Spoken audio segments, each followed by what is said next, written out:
Really cheesy gag now. Okay, guys, can anybody guess what this is? Okay, wait a minute. Are you ready? It's a meteor. No, you're ready? Are you ready? Yes! There we go. I better put that, I'm sure it's very expensive. I'll leave it with you, Hattie. Thank you very much. And here we are. It's our lovely man, James Breese. Hi, James. How are you doing? Very well. Now, the reason I'm talking to you is because, of course, with the advent of this whole new space race, space age, space is big. It is but it's big. not just television programmes, it's memorabilia. It is memorabilia. The whole lot. It's spawned a whole series of collectibles, hasn't it? So what have you got for me here? Toys have always been collectible. You know, you've known that from the Antiques Roadshow. Yeah. And whatever, but space memorabilia is really taking off again. Don't forget, it kicked off in the 1950s. What we've got for this show, about 5 or 6 different items. I can talk you through them briefly if you like. Yeah, do. Tell me, this little chap with the goldfish bowl on there. He's called the Man from Mars. And if you stick a goldfish bowl on yourself, you can instantly become a space toy. It's brilliant. Well, I think I've rolled around the floor with rock. I don't think I'll do that. 1957, yeah. Clockwork Mechanism, one of the very first space toy robots which are made from plastic. Amazing. In that day and age, of course, Sputnik was just sort of launching, and people, of course, still believed there were men on the moon. On Mars, in fact. So, Mars. A very lovely item, probably worth, in the condition it is, 450 bills. Wow.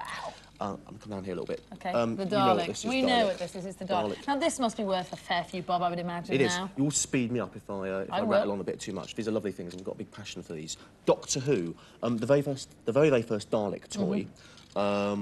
It's got a friction motor, so it means it's not mechanically operated. Right. Later on, late 1960s, it became sort of little motors and sort of battery operated. Yeah. Wonga? Wonga, sort of £200-300 tops if it was in a box. Not that valuable because Doctor Who is. That's still quite a lot. I mean, let's face it, it's a very lightweight piece of plastic. plastic. Very lightweight, but the first Dalek toy, so it's got a bit of speciality and interest. Big culture around Star Wars, as is with Star Trek. I'll tell you about that later. You know what this is? Come on. I don't know what this is. Does anybody know what this is? Anyone seen the film The Forbidden Planet?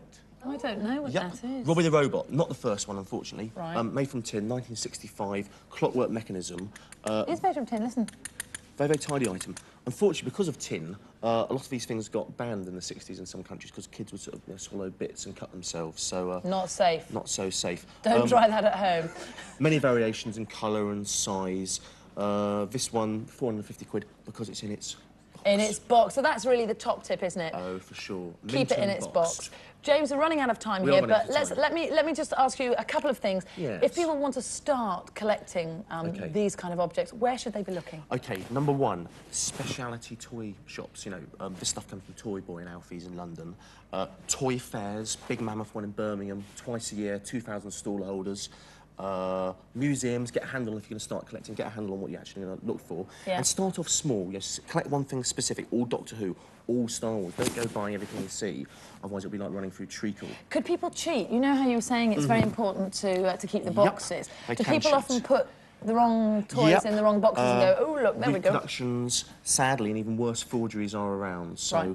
Things for the future, I must get this in if that's right. New Star Wars movies coming out. Everyone's going to be buying stuff, OK? Don't not buy it. Buy it, but always look for something unique. The biggest tip of all, mint and boxed, and number 2, unique. Something unique. By that I mean a toy figure which has been signed by the actor. This one hasn't, but it would be worth a lot of money if it was. Right. Even better, a mistake or something which looks like a mistake. I've got a mate who's got Revenge of a Jedi notepaper. That was, of course, it was Return of a Jedi. I know, Revenge of a Jedi? Over there. Yeah, I mean, but it's worth a fortune. That was a ploy by Lucas to stop illegal toy merchandising because everyone would make the stuff. See, a lot of people thought that the new Star Wars film is called The Phantom of the Menace, Phantom Menace, and everybody thought that was a ploy as well because nobody thought he could possibly call it Phantom Menace. Phantom Menace, the Pirates, a bit of a phantom, a joke, something which doesn't exist. I mean, you know, I wouldn't be surprised if on the day it was released it's got a different name. Do you think so? Yeah, it could be Balance of the Force, something like that. I collect Star Wars stuff and absolutely love it. It. Oh, for sure, that's my tip. But still buy it, but look for something unique. You know, one-off mouldings, miscastings, toys which have got, you know, 2 heads, anything like that. They exist and they're worth a lot of money. Well, there you go. You heard your top tips from James Breese, and he's the man who knows. He's our resident antiques man. Whenever we've got a query, we bring him in. Thanks very much, James. Resident. Yes, resident. Well, as resident as we are. Producer. Yes, he's resident. He's our man. Take it steady. Oh, look, just look at this. Hang on, hold tight.